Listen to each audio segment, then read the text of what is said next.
اللہ نے حضور سے یوں ارشاد فرمایا کہ اے حبیب آپ کہہ دیں، آپ فرما دیں کیا؟ قل لا اسألکم علیہ اجرا الا المودۃ فی القربا، اے محبوب آپ فرما دیں دین کی تبلیغ جو میں نے تمہیں کی ہے، تمہیں دین دیا، ایمان دیا، قرآن دیا، نماز روزے سب سکھائے، ان سارے کاموں پر اے میری امت کے غلاموں میں تم سے اجرت نہیں مانگتا۔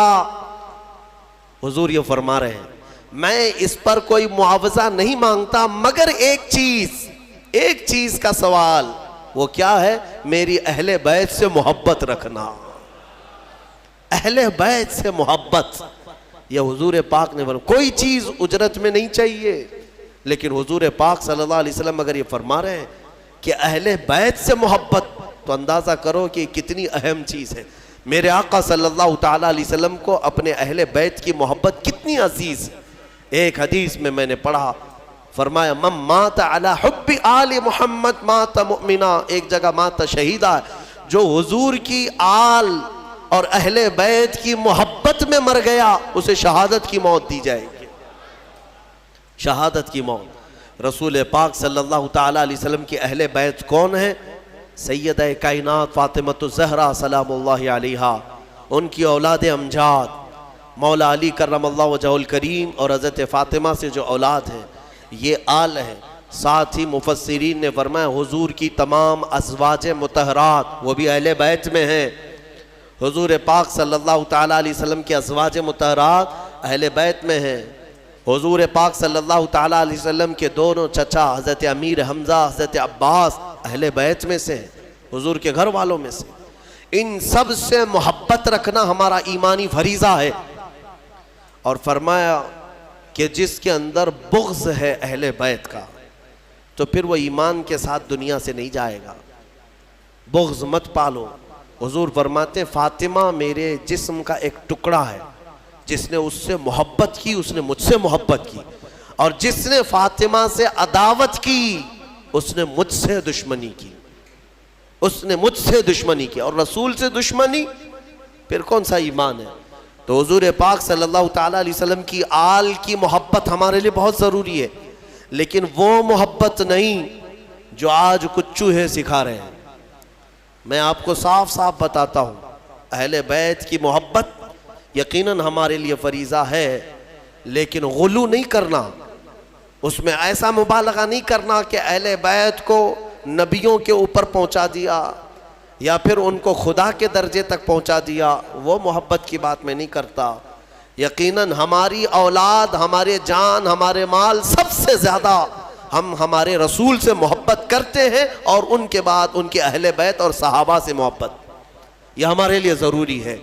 اہل بیت حسنین کریمین رضوان اللہ تعالیٰ علیہ مجمعین، آپ اندازہ کریں میرے آقا صلی اللہ تعالیٰ علیہ وسلم کس قدر ان سے محبت فرماتے تھے، کس قدر محبت، یہاں تک کہ نمازوں میں بھی حضور پاک صلی اللہ علیہ وسلم دونوں شہزادوں کو ساتھ لے کر کے نماز پڑھتے تھے۔ حضور کا ایک جبہ تھا کافی چوڑا، حضرت ابو ہریرہ کہتے ہیں ٹھنڈیوں کے دنوں میں حضور پاک صلی اللہ علیہ وسلم اس جبے کو پورا اوڑھ کر کے آئے یا چادر اوڑھ کر کے آئے، لیکن اندر کوئی چیز محسوس ہو رہی تھی۔ حضرت ابو ہریرہ کہتے ہیں میں نے بہت دیر تک کوشش کیا کہ حضور کس چیز کو چھپائے ہوئے ہیں، بعد میں چادر ہٹی تو پتہ چلا حسن و حسین رضی اللہ تعالیٰ عنہ حضور پاک اپنے سینے سے چمٹا کر کے رکھتے تھے۔ میرے عزیزوں حضور نماز کے لیے جائیں تو کوئی ہے جس کی مجال جو حضور کی پیٹھ پر سوار ہو جائے؟ وہ حسین اعظم ہے۔ میرے آقا صلی اللہ تعالیٰ علیہ وسلم کی نماز کے عالم میں اگر وہ سجدے میں پیٹھ پر چڑھتے تو حضور سر نہیں اٹھاتے تھے، سر نہیں اٹھاتے۔ حالانکہ مسئلہ یہ ہے شریعت کا کہ اگر بچہ نماز پڑھنے کے دوران آ گیا تم ایک ہاتھ سے اس کو اٹھا کے سائیڈ کر سکتے ہو، اگر اچھل کود کر کے گود میں لٹک گیا تمہاری نماز، چھوٹا بچہ نہ سمجھ، تو تم ایک ہاتھ سے اس کو ہٹا سکتے ہو، شریعت نے یہ اجازت دی ہے۔ ماں کے لیے بھی ہے، باپ کے لیے بھی ہے۔ مصلی پر نماز پڑھتے وقت کبھی کبھار بچے سجدہ گاہ پہ آ کے بیٹھ جاتے ہیں، سجدہ کیسے کریں؟ حکم ہے کہ ان کو اٹھاؤ، سائیڈ کرو اور پھر سجدہ کرو، تمہاری نماز میں خرابی نہیں ہے۔ یہ مسئلہ تو ہے، لیکن میرے آقا صلی اللہ علیہ وسلم نے حسین اعظم کے سوار ہونے کے وقت نہ اپنی پیٹھ سے ہاتھ کھینچ کر کے ان کو الگ کیا، نہ ہی ہلا کر کے ان کو گرایا، بلکہ جب تک خود امام حسین اترے نہیں میرے آقا سجدے میں ہی رہے، لمبا سجدہ ہو جاتا تھا۔ یہ نازوں کے پلے ہوئے شہزادے کس کے ہیں؟ میرے آقا کے ہیں۔ اور پھر فرمایا میرے آقا نے کہ جنت کے پھول جس کو ریحان کہا جاتا ہے، سب سے زیادہ خوشبو ان پھولوں کی ہوتی ہے۔ میرے آقا صلی اللہ علیہ وسلم فرماتے ہیں جنت کے وہ ریحان کوئی دنیا میں ہے تو وہ حسن و حسین ہے۔ کیونکہ صحابہ نے پوچھا حضور پاک صلی اللہ علیہ وسلم، ہم بھی بچوں کو چومتے ہیں نا، بوسہ دیتے ہیں، کبھی ان کے گال پہ بوسہ دیا، کبھی ان کی گردن پہ دیا۔ حضور پاک صلی اللہ تعالیٰ علیہ وسلم اپنے نواسوں کو بوسہ نہیں سونگھتے تھے، یوں گردن کے پاس قریب لے جا کر سونگھتے تھے اور چہرے کو سونگھتے تھے۔ بوسہ لیتے ہیں نا، چومتے ہیں، چومنا بھی ثابت ہے، بوسہ لینا بھی ہے، لیکن سونگھتے تھے۔ صحابہ کہتے کہ یا رسول اللہ صلی اللہ علیہ وسلم آپ ان بچوں کو سونگھتے ہیں؟ کہا ہاں، یہ جنت کے ریحان ہیں، یہ ریحان ہیں، یہ میرے لیے دنیا میں جنت کے ان پھولوں میں سے ہیں، ان کی خوشبو سونگھی جائے گی۔ ان کے مقامات جس قدر بیان کریں وہ کم ہے۔ ہر سال محرم میں اہل سنت و جماعت کا یہ شیوہ رہا ہے کہ اہل بیت کی بارگاہ میں ہم ہر سال حاضری دیتے ہیں بیانات کے ذریعے۔ لہٰذا اے سنی مسلمانوں یاد رکھنا، اپنے اس چیز کو باندھ کر کے لے جانا جینا۔ اب تو حضور پاک صلی اللہ تعالیٰ علیہ وسلم کی محبت کے بعد دو محبتیں شرط ہے تمہارے لیے، ایک حضور کے صحابہ کی اور دوسرے حضور کے اہل بیت کی۔ کسی میں کمی نہیں کرنا، نہ صحابہ کو گالی دینا، نہ اہل بیت کی کمی کرنا، کہیں ادھر سے ادھر ہو گئے گمراہ ہو کے مرو گے۔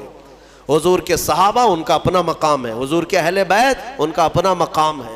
نبی پاک صلی اللہ تعالیٰ علیہ وسلم کے گھر والوں کی جو عزت قرآن میں بیان کی، اللہ فرماتا انما یرید اللہ لیذہب عنکم الرجس اہل البیت ویطہرکم تطہیرا۔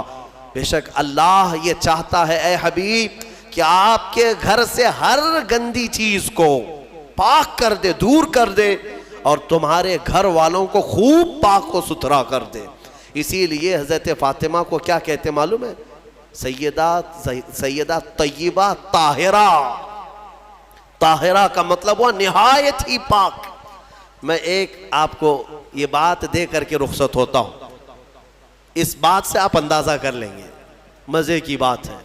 حضور پاک صلی اللہ علیہ وسلم گرمیوں کے دنوں میں دوپہر کے وقت حضرت ام سلیم ایک صحابیہ ہیں، ان کے گھر جاتے تھے۔ حضرت انس کے ام سلیم یہ صحابیہ ہیں، خدمتگار تھی حضور کی۔ وہ کہتی ہیں کہ حضور جب میرے گھر آتے سوتے، گرمی زیادہ ہوتی تو پیشانی پر پسینے جمع ہوتے اور ٹپکنے لگتے۔ حضرت ام سلیم وہ پسینے کی بوندیں جمع کرتی تھی اور شیشی میں بھر لیتی تھی۔ ایک دن حضور پاک بیدار ہوئے، پوچھا ام سلیم یہ کیا کر رہی ہے؟ وہ کہتی ہیں یا رسول اللہ صلی اللہ علیہ وسلم اس کو میں حفاظت سے رکھتی ہوں، مدینے میں جب بھی کسی کے گھر میں شادی ہوتی ہے تو دلہنوں کو ہم یہ عطر کے طور پر لگاتے ہیں۔ اللہ، صحابہ کا عقیدہ ہے دلہنوں کو عطر کے طور پر، اور اس میں جو خوشبو ہے وہ کسی بھی خوشبو میں نہیں آتی، نہ کستوری میں، نہ مشک میں، نہ عنبر میں، کسی میں نہیں۔ یہ جو پسینے کی خوشبو ہے صحابہ لگائے۔ جو بات میں کہنے جا رہا ہوں توجہ، اب محدثین فرماتے ہیں جن دلہنوں کو حضور پاک کا پسینہ لگایا گیا تھا شادی میں خوشبو کے طور پر، وہ تو ان کو لگایا ہی گیا، لیکن ان کے جو بچے پیدا ہوئے ان بچوں میں بھی وہ خوشبو آتی تھی، بچوں کے بچوں میں بھی آتی رہی، کئی سالوں تک یہ خوشبو منتقل ہوتی رہی۔ جن دلہنوں کو وہ پسینہ لگایا گیا تھا، پسینے کے قطرے جنہیں لگائے گئے ان کی اولاد خوشبودار ہوئی، اور جن کے جسم میں خود میرے رسول پاک کا خون دوڑ رہا ہو وہ حسن و حسین کی خوشبو کا عالم کیا ہو سکتا ہے؟ اسی لیے ہمارے امام اعلیٰ حضرت فاضل بریلوی فرماتے ہیں واللہ جو مل جائے میرے گل کا پسینہ، مانگے نہ کبھی عطر نہ پھر چاہے دلہن پھول، کیا بات رضا اس چمنستان کرم کی، زہرا ہے کلی جس میں حسین و حسن پھول۔ یا اعلیٰ حضرت نے فرمایا اس کرم کی بات ہی کیا ہے، اس چمنستان کی جس میں کلی زہرا ہے اور پھول حسن و حسین ہے، ان کی خوشبو کو آپ اندازہ بھی نہیں کر سکتے۔ قیامت کے دن اللہ کی بارگاہ میں اتنی دعا ہے کہ مولا یہ سرداران جنت جب دروازے پر ہوں تو ان کے قدموں میں مولا ہمیں جنت عطا فرما۔ جب حسن و حسین رضی اللہ تعالیٰ عنہما جنتی جوانوں کی سرداری کر رہے ہوں گے، مولا ان کی سرداری میں ہمیں جنت عطا فرمائے۔ وآخر دعوانا ان الحمدللہ رب العالمین۔ السلام علیکم۔